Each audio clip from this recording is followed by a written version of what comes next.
uma outra questão, uma outra demanda, pegou talvez uma questão interna que não tenha necessariamente a ver com isso, e aí virou um bolo.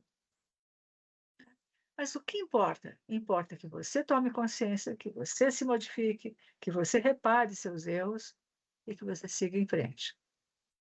Por quê? Porque as pessoas, de alguma forma, podem querer te puxar para trás. E o importante é a gente entender, reparar, aprender, reconstruir e seguir em frente. E quando a gente aprende, a gente sempre espalha isso ao redor. A gente sempre tenta buscar, né, ajudar as pessoas que estão ao redor. Mesmo que aquela pessoa não nos desculpe, outras pessoas poderão ser ajudadas pela reparação do meu erro. Né? Então, por quê? Porque se você não fizer esse trabalho de conscientização e de cura, daqui a 10 anos isso aí não vai ser mais uma faca na sua cabeça, vão ser 10 facas na sua cabeça. Você vai se corroer e carregar o peso disso, talvez até o final dos seus dias.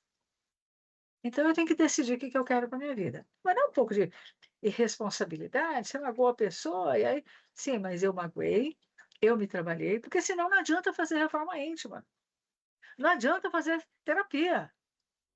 Não adianta ler todos os livros da doutrina espírita. Eu preciso me resolver. Eu preciso me resolver. Silvia, tá entrando mensagem do Face. Tem. Vamos lá. Dione Teixeira, a- dando bom dia para nós, e ela fala assim: bem viver não é fácil. E não é mesmo, viu? Ninguém falou que ia ser fácil. A gente falou que ia ser possível. A espiritualidade fala, ó, tem aí uns obstáculos para você transformar em degraus de evolução. Não vai ser fácil, mas é possível. Aliás, a gente combinou que ia ser possível, né? Isso mesmo. A Neuza Boroto dos Anjos, bom dia, gratidão. Pelo WhatsApp, como saberemos que estou fazendo progresso real e não apenas desabafando na terapia? É do Eduardo Silva de Suzano. Depois eu falo, se você quiser falar sobre essa pergunta dele, eu falo depois, do Pode falar, YouTube. Silvia. Pode falar? Do Uhum. YouTube entrou a Verenice, que Ó, é Verê. também conhecida. Berenice Rodrigues, oi, bom dia, novos rumistas. E aí ela coloca assim: oi, quando criança, minha avó materna me ensinou que tem amigos e colegas e existe um distanciamento entre ser amigo e ser colega. Exato. Realidade tem muitos que fogem da realidade ou são sonhadores demais. Pergunta, né? Isso é uma pergunta sobre realidade. Tem muitos que fogem da realidade ou são sonhadores demais? Então, a gente precisaria analisar melhor caso a caso, mas enfim. Concordo com a sua avó, porque ela bateu num conceito que tem muito a ver com aquilo que a gente trabalha nas terapias. Por exemplo, o que é ser amigo? A outra, o que é ter uma relação amigável. A gente confunde as coisas. E aquela pessoa com quem a gente tem uma relação amigável, a gente chama e espera um retorno de amigo, quando na realidade é uma relação amigável. E aí, se você fala, não, mas eu não sou sua amiga, é forte falar isso. Eu tenho uma relação amigável com você. Às vezes por quê? Porque a pessoa às vezes espera da gente uma coisa que nós não temos para dar. Mas eu posso ter uma relação amigável. E a relação amigável, ela pode ser a base para criar amigos verdadeiros. Mas a gente precisa ver se eu quero e eu também estou pronto para ser amigo de alguém. Ou se eu estou disponível para ter uma relação amigável. Até porque eu posso não querer ser amigo de uma pessoa que tenha um comportamento, um modo de vida, um pensamento que não bata com o meu. Então, eu vou ter uma relação amigável, não preciso brigar com todo mundo. Ou eu vou ser cordial, né? Mas dali pode surgir realmente uma amizade. Antes de passar para o YouTube, vamos falar aqui com o Eduardo Silva, lá de Suzano. Como saberemos que estou fazendo progresso real e não apenas desabafando na terapia? Então, essa é uma questão importante, né, Silvia? Porque a pessoa fala, eu acho que eu estou só conversando. Não acredite nisso. O psicólogo está sempre de ouvido atento para ver onde que você abre uma brecha, para onde tem ali um apontamento naquilo que você está falando. Então, até mesmo quando você consegue desabafar, vale a pena, porque você vai ser acolhido e em algum momento que talvez não seja naquela própria sessão, você vai ter o apontamento, o feedback, a interpretação do seu desabafo. Isso é importante a gente também olhar. Então, agora, se você, por exemplo, está numa terapia e acha que só está desabafando, provoque seu terapeuta, provoque seu psicólogo. O que você me diz desse desabafo? Que coisas eu posso trabalhar nesse desabafo? Seja proativo na sua terapia. Mas, de fato, o psicólogo ele pode acolher todo o teu sofrimento, todo o teu desabafo. Quando virar só reclamação, segura a onda porque vem o apontamento, né? E às vezes ele não vem suave, às vezes vem numa linguagem mais diretiva. Você já reparou que você está desabafando há 3 semanas, reclamando há 3 semanas, e eu quero perguntar o que você já fez com isso, por exemplo. O que você vai fazer com isso? Né? Então, mas é uma questão muito legal, muito boa. Silvia, nós já estamos ameaçados, faltam 3 minutos. Dá para você passar mais alguém que está aí? Não tem mais ninguém. Tem um agora que está surgindo. Bom dia, pessoal. O Newton Domingues, do YouTube. Bom dia, pessoal. Forte abraço, tudo de bom a todos. Beijos nos corações. E ele também falando em YouTube, ontem esta plataforma ficou fora do ar a todos. Hoje mesmo tive que desinstalar.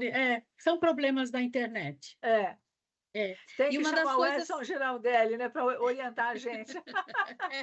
Isso. E uma das coisas, Ercília, nessa colocação de será que eu estou só desabafando, a gente não deve esquecer que quando eu estou falando em terapia, o paciente, né, ele também está se organizando. E está se ouvindo, né? Está se ouvindo. Está se ouvindo. Eu acho que isso é bem legal. Bom,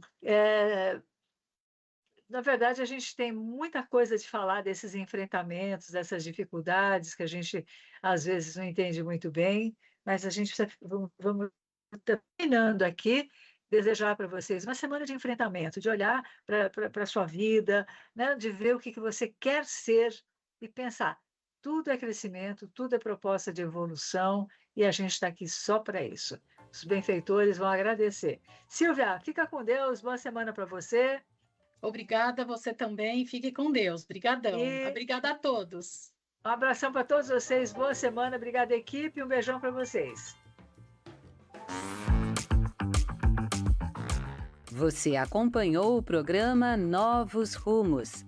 Apresentação de Ercília Zilli e Jussara Dantas.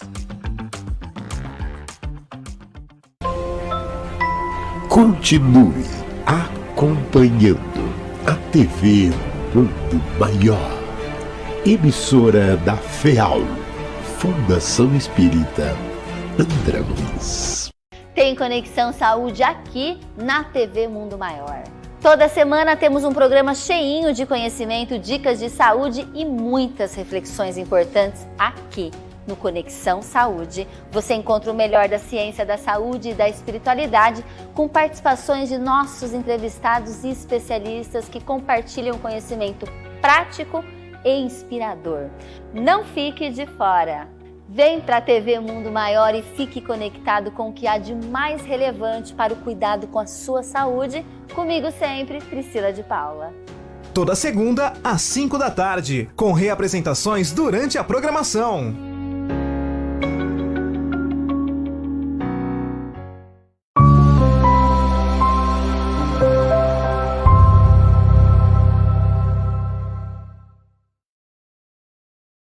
Depoimento depoimento da alma, e o depoimento de hoje é muito especial. Ajudar me ajudou. Então, a pessoa traz assim, não é uma deficiência que me define, sei que não é fácil mudar algo que está intrínseco há muito tempo, mas vale a pena tentar. O meu filho dizia que tinha orgulho de mim e que eu era guerreira. Mesmo eu não aceitando esse elogio, eu resolvi que vou honrar a confiança que ele tem em mim. Que Jesus me ajude nesse novo recomeço. Ela se refere à partida do corpo do filho à alma, né? Então, esse fechamento de ciclo, que a gente chama de morte, trouxe para ela essa reflexão, e por isso que eu estou dividindo aqui com vocês, onde ela descobre, através dessa experiência dela, que ajudar a ajudou. Porque muitas vezes nós temos uma tendência de nos reclusar, né? A gente vive algo que desafia muito a nossa sensação emocional, desafia muito aquilo que nós vivenciamos internamente, e às vezes queremos, não quero ouvir falar sobre isso. Algumas pessoas entram no grupo de acolhimento, ávidas de serem acolhidas, daí depois elas saem e escrevem no privado para a gente. Eu não dou conta de ficar ouvindo o sofrimento de tantas pessoas. Eu não dou conta porque eu estou no meu momento, né? Então, as pessoas têm essa tendência de separar momentos, né? Como se, porque eu estou passando o meu momento, como se não existisse mais, o outro também está passando pelo momento dele, né? Como se aquilo se apagasse. Esse é o meu momento, então eu tenho que olhar para mim. Muitas vezes as pessoas dizem até isso. Aí eu preciso me priorizar. O que é me priorizar se não é olhar para o outro? Porque quando eu olho para o outro, eu me percebo através do outro. Porque muitas vezes o outro está vivendo uma coisa que eu já vivi, mas que eu ainda também não vivi, mas vou poder viver. Então, quando eu olho, né, me permito ser ajudada pelo outro e ajudo o outro, quando eu me mesclo nessa realidade humana, que todos nascemos interligados, né, todos temos esse vínculo, que às vezes a gente não consegue conceber, né? A gente fala, não, irmão é o meu de sangue, eu tenho que cuidar da minha família, a gente fala isso, preciso cuidar da minha família. Sim, quem é sua família, criatura? Quem é sua família? Né? Todos moramos no planeta Terra, se todos nascemos provindo de um Criador, todos somos irmãos, então toda essa nação aqui é uma nação que existe a irmandade entre essa nação. Não há o reconhecimento, porque a gente não busca essa lógica, né? Mas se você buscar essa lógica, você vai ver a codependência de sobrevivência, né? Você sobrevive porque alguém coloca gasolina lá no seu posto e você abastece seu carro, porque alguém fabrica teu carro, alguém colhe lá a comida lá e coloca no supermercado, você compra, alguém gera emprego que você ganha, né? Assim, alguém está lá no hospital para quando você adoece. Então, nós somos uma comunidade interdependente, um ajudando o outro a poder viver uma vida melhor. E a gente vive como se, às vezes, meio isolado, né? Assim, não, isso é meu, isso é seu, né? Não, isso é meu tempo, eu não tenho tempo para você. E a gente esquece que nós estamos respirando o mesmo ar. E quando alguém desmata lá ou estraga alguma coisa, reflete no ar que eu respiro, né? Quando há uma guerra, solta-se uma bomba, reflete aonde eu moro. Mas a guerra está tão longe, mas reflete na minha economia, reflete nos preços das coisas, na escassez. Tudo que nós fazemos reflete. Por quê? Porque estamos interligados. Então, é muito importante a gente entrar no estado de reconhecimento dessa interligação, né? Que às vezes a gente faz da boca para fora, assim, tipo, sim, claro, temos que nos ajudar, mas chega na hora H, a gente não dá esse passo, né?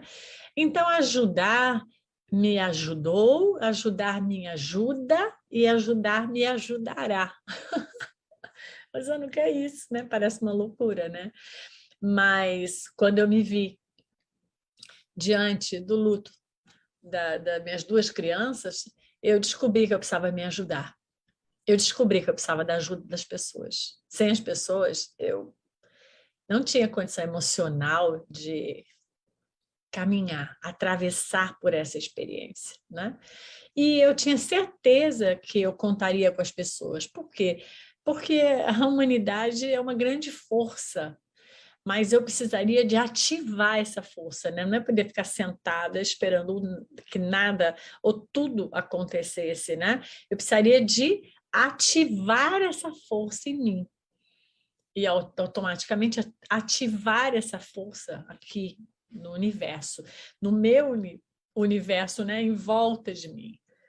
Então, ajudar o outro foi a forma que eu descobri de ativar essa força, né? Quando eu ajudo o outro me ajuda, a gente usina essa força. E é exatamente isso que a gente fala aqui no Projeto Acolher. Nós somos uma usina de amor, onde, como um útero, nós abrigamos todas essas almas que vêm em busca desse abraço, desse acolhimento. Então, ajudar nos ajuda tremendamente, né? Nos ajudar ajuda o outro também, porque quanto mais eu vou ampliando a minha consciência, mais eu posso ajudar também o outro a ampliar a dele, né? Então, é muito importante que a gente entenda isso. Ajudar me ajuda. Ajudar me ajudou, me ajuda e me ajudará. Sempre. Então, quanto menos tempo você tem para olhar para a necessidade do outro, mais você vai em direção a um vazio. Porque mais você vai criando entre você e o outro a ilusão de distanciamento. Por que ilusão? Porque é uma ilusão o distanciamento, porque, na verdade, somos próximos. Então, quando eu crio essa ilusão de minha vida, meu tempo, é para mim, não é para o outro, eu não tenho esse tempo do outro, eu vou vivendo uma certa ilusão de algo que não é real, porque estamos todos atados, unidos, como eu disse antes, todos interdependentes, né? Para eu poder enxergar melhor. Aqui, ó, alguém tem que ter feito esse óculos. Né? Para eu poder falar que alguém fez o celular, né? Então, eu só estou gravando isso porque alguém criou o computador, né? E cria em série, e vai vendendo, e a gente vai podendo ter. Então, é isso, né? É a realização de que nós estamos juntos. Isso, para mim, essa realização ela é muito boa, porque é tão bom estarmos juntos. É tão bom sentir que somos uma família universal. É tão bom, mesmo que o outro ainda não saiba, mas é tão bom você viver formatada nessa realidade. Tem gente que fala, eu preciso de contato físico, tem que ser pessoalmente. Eu compreendo também compreendo. Mas nós somos muito mais que o corpo físico. Isso é um contato. Mas nós podemos ter contato com pessoas que residem em qualquer dimensão. Qualquer dimensão. Né? Não é qualquer país, não. É qualquer dimensão. Se os dois lados desejarem, esse contato vai acontecer. Então, é muito importante que a gente valide. Ajudar me ajuda. Abraço a todos.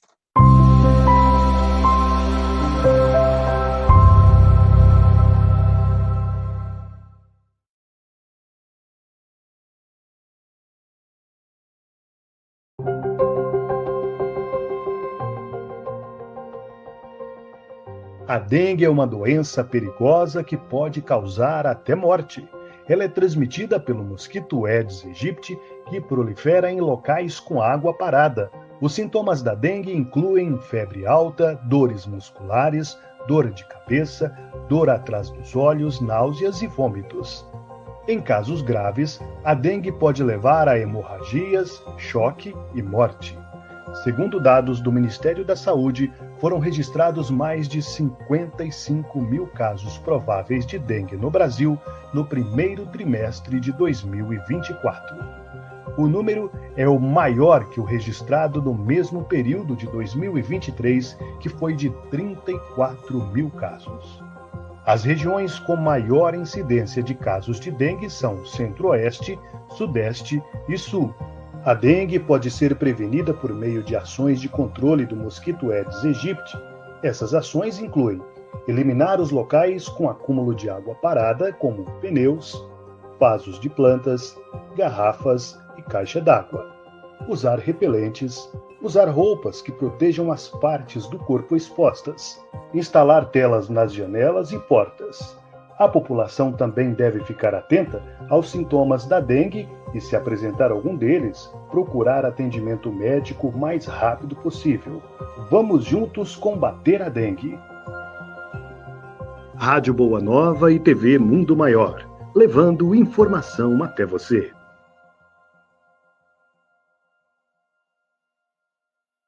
Espiritismo e informação você encontra aqui no canal RBN TV MM.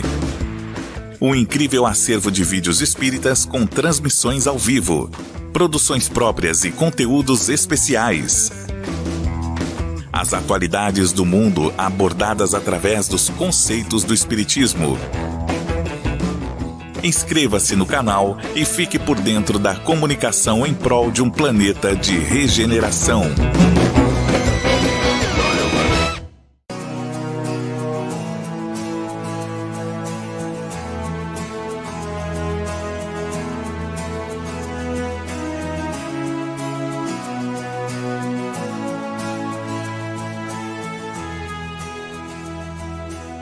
Porque a ideia aqui é só a captação do doente. Nessa triagem, encaminha o doente para a rede. E na rede, por sua vez, ela vai atender esse doente nos seus respectivos consultórios, clínicas ou hospitais. Se foi pedir uma colonoscopia, aciona a rede consegue o colonoscopista faz o exame no doente, me avisa que está feito, que o diagnóstico é tal. Se for um caso cirúrgico, encaminhamos ele para um cirurgião. Esse cirurgião, por sua vez, faz a cirurgia, me dá o retorno até o momento final do tratamento do doente. Eu operei na quarta, na quinta, eu estava andando dentro do hospital. Os médicos ficam admirados de eu andar.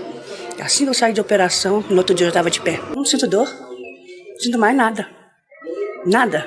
Eu nunca encontrei um lugar assim que fizesse isso, entendeu? Aqui a gente conversa sobre o espírito, sobre o pensamento, sobre as emoções, como é importante a participação do doente na sua cura. É uma honra para mim fazer parte desse projeto Médicos do Bem. É uma oportunidade única de nós podermos doar os nossos talentos, os nossos recursos, as nossas possibilidades, o nosso tempo para o nosso próximo. E através da sua vontade, dos seus talentos, das suas capacidades, atenuar a dor do semelhante. Isso é fazer uma medicina mais profunda e verdadeira.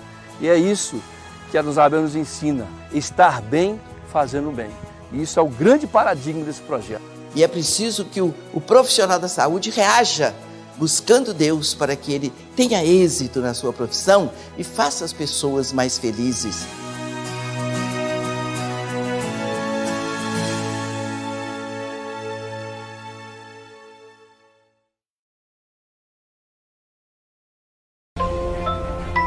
Continue acompanhando a TV Mundo Maior, emissora da FEAL, Fundação Espírita André Luiz.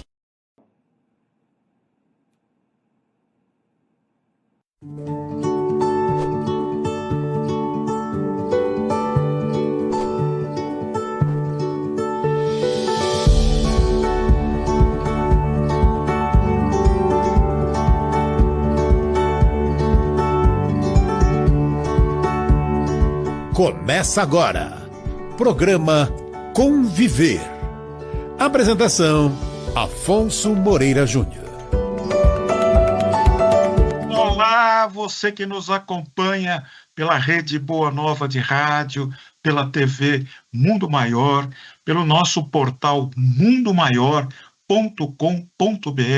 Seja bem-vindo, seja bem-vinda ao programa Conviver, inteiramente dedicado ao diálogo interreligioso. O nosso programa está sendo gravado, nós não temos a participação direta de você que está nos prestigiando, mas nós podemos receber por intermédio do nosso e-mail, afonsomoreirajunior@gmail.com, suas críticas, sugestões, indicações, quem você gostaria de ver aqui entrevistado, que perguntas gostaria de fazer a essa pessoa, a esse representante religioso, esse líder religioso, teólogo, seja quem for.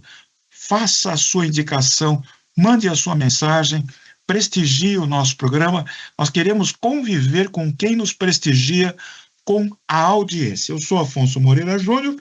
No programa de hoje, direção geral e produção Alex Monteiro, apoio à produção Regina Prata, nos trabalhos técnicos Rogério Palma, no design gráfico Silvana Zandomeni, edição Edi Pontes, locução esse que vos fala, Afonso Moreira Júnior, coordenação Guiomar Santana, realização TV Mundo Maior, São Paulo.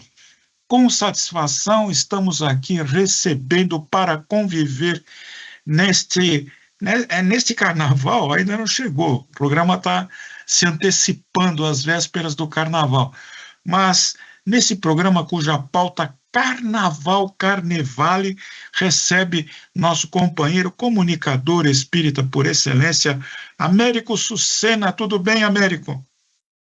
Tudo bem, Afonso. Mais uma vez, obrigado pelo convite para participar do programa Conviver. E aqui vão as nossas saudações interreligiosas às queridas e queridos telespectadores do Conviver. Muito bem, Américo. É uma alegria receber o nosso companheiro aqui. Ele é colaborador, é diretor, é dirigente da Associação Espírita Mãos Unidas, aqui de São Paulo. A Associação Mãos Unidas, ela fica na rua Casa Forte, 609, no bairro da Água Fria, Zona Norte, aqui de São Paulo. Ele é colaborador também da Primeira Hora aqui da Rádio Boa Nova e também é responsável pelo projeto Imagem.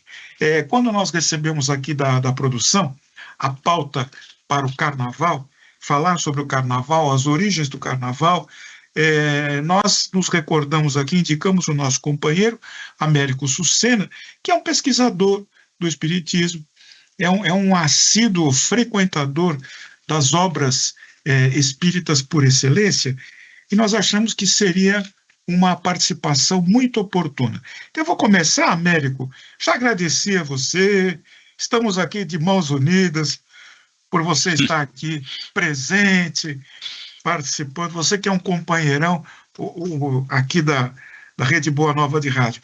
Vou falar um pouquinho, Américo, sobre as origens do Carnaval. O Carnaval nasceu lá nas festas da antiguidade, aqui da antiguidade europeia, principalmente, que é o que nós sabemos, né?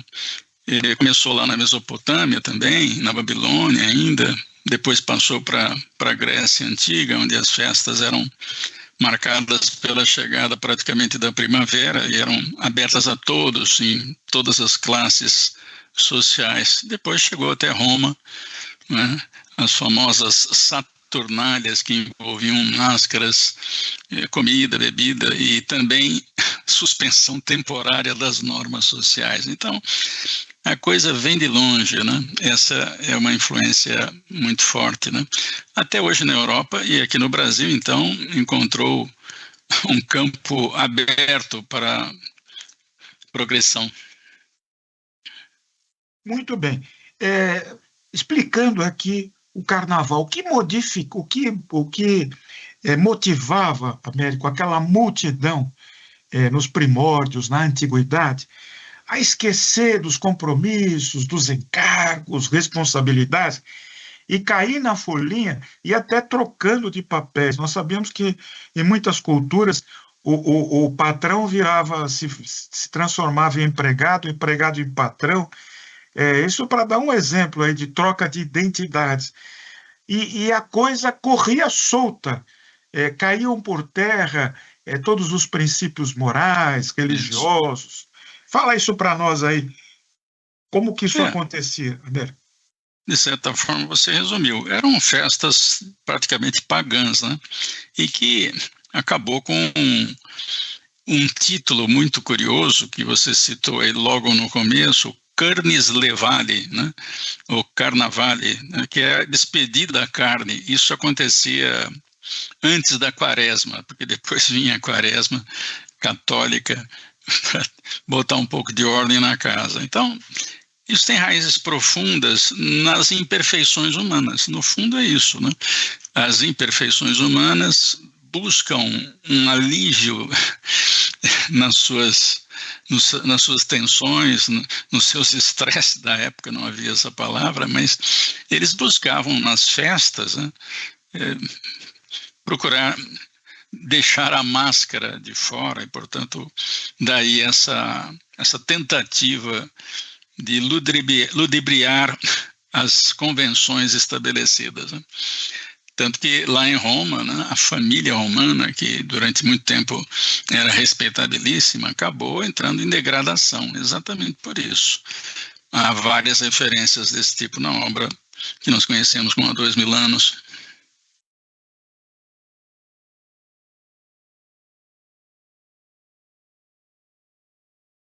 Américo, nós sabemos aqui que a Igreja Católica Apostólica Romana concedia, e me parece que concede até hoje, uma espécie de perdão, de anuência na quarta-feira de cinzas, pelos atos libidinosos, vamos dizer assim, cometidos durante o carnaval. Como funcionava isso, ou como funciona até hoje esse perdão religioso? Bem, eu não tenho notícia de se ele ainda é válido, mas o fato é que, do ponto de vista moral, pelas leis de Deus, realmente, a gente conhece isso pelo Espiritismo, todos os atos que lesam, que nós fazemos e que lesam alguém, uma pessoa ou mais pessoas, né, não fica sem reparação. Não, então, isso aí, por mais que os grupos religiosos tentem perdoar perante a justiça divina, pela visão espírita, não tem isso não. Eu imagino que isso possa continuar existindo em algumas religiões, esse perdão, mas esse perdão é feito pelos homens, né? Porque quando eu leso alguém aproveitando uma festa, por exemplo, eu sou responsável pela lesão, né?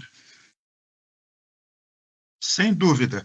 Américo, nós somos espíritas com Allan Kardec, e à parte essas considerações históricas sobre o carnaval, que são muito importantes, mas que são também uma rede de informações que muitas vezes se contradizem, vamos focalizar o carnaval, você que é um estudioso das obras do espírito Dr. André Luiz, por intermédio da Santa Mediunidade, se me permite a expressão, de Francisco Cândido Xavier. Vamos analisar o carnaval do ponto de vista espiritual, sob o prisma do conhecimento espírita com Allan Kardec. Olha, das obras de Francisco Cândido Xavier, só existe uma referência específica para o carnaval, numa das primeiras obras de Francisco Cândido, que é exatamente de 1940. O livro chama Novas Mensagens. O autor desse livro é o escritor brasileiro, já era escritor quando estava encarnado, e depois continuou a sua linhagem de escrever do outro lado da vida, e usando o nome de Humberto de Campos, escritor brasileiro famoso que depois da morte continuou escrevendo. É claro que houve um problema, ele foi obrigado a trocar o nome de encarnado por um pseudônimo, que é Irmão X. E nesse livro tem uma mensagem específica sobre isso. O título dela é O Carnaval no Rio. Essa mensagem foi recebida no dia 12 de março de 1939, né?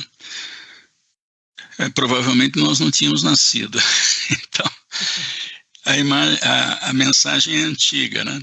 E fala exatamente dos problemas que o carnaval, já naquela época, onde as pessoas eram mais recatadas, se aproveitavam exatamente para deixar a máscara em casa e assumir a realidade que as pessoas trazem dentro de si. Então, a mensagem fazia essa referência. O escritor Humberto de Campos fala exatamente desse problema que nós temos ainda, né? Agora, tem aspectos positivos do carnaval, não sei se você vai querer entrar nessa linhagem, mas eu acho que é bom para os ouvintes, né? Por exemplo, melhora o turismo, né? Realmente arrecada-se mais e os hotéis ficam cheios, né? Atrai muito turista o carnaval. E, é claro, restaurantes e quiosques também se beneficiam desse tipo de trabalho. Agora, a manifestação cultural do carnaval que as escolas produzem e vêm produzindo, as escolas de samba, é muito rica, porque eles contam histórias de uma maneira muito curiosa, né? Usando a música, né? Portanto, a música, em parte da letra, já tem um pouco da história, e depois os famosos carros alegóricos também mostram a que veio, contando particularidades da história brasileira, seja ela na religião, na política, ou destacando determinados personagens brasileiros, principalmente, né? Então, há uma série de coisas, como a música, por exemplo, as letras, que são, às vezes, maravilhosas, são letras muito bonitas, né? E, é claro, ajuda a combater o estresse da vida moderna, onde as pessoas podem gastar energia do corpo sambando e pulando e tirando um pouco das malhas da sociedade, né? Das teias da sociedade. Ô, Américo, eu acho que valeria a pena, já que você está aí com a mensagem do Humberto de Campos, vamos ler um trecho dessa mensagem.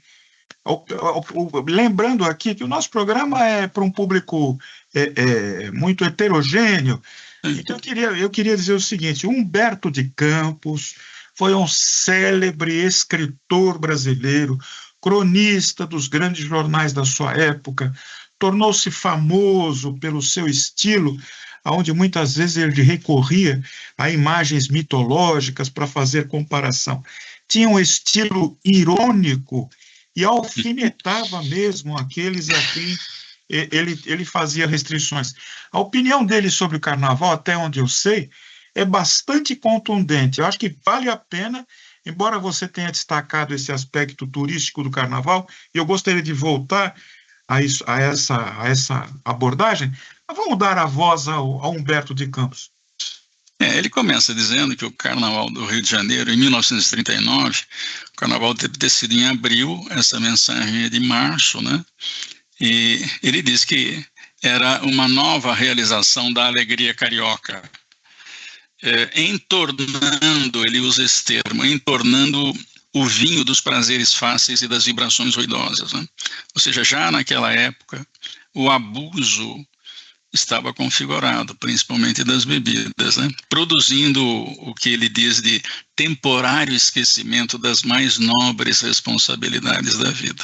Então, esse primeiro parágrafo já praticamente diz tudo o que vem a seguir.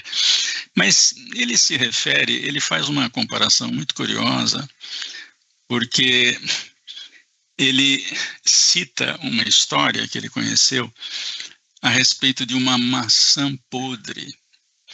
E entre uma praça pública onde velhos patrícios romanos falavam e comentavam os desvios do império e da decadência do Império Romano, dos seus costumes de família, um dos componentes do grupo cita o nosso Humberto de Campos.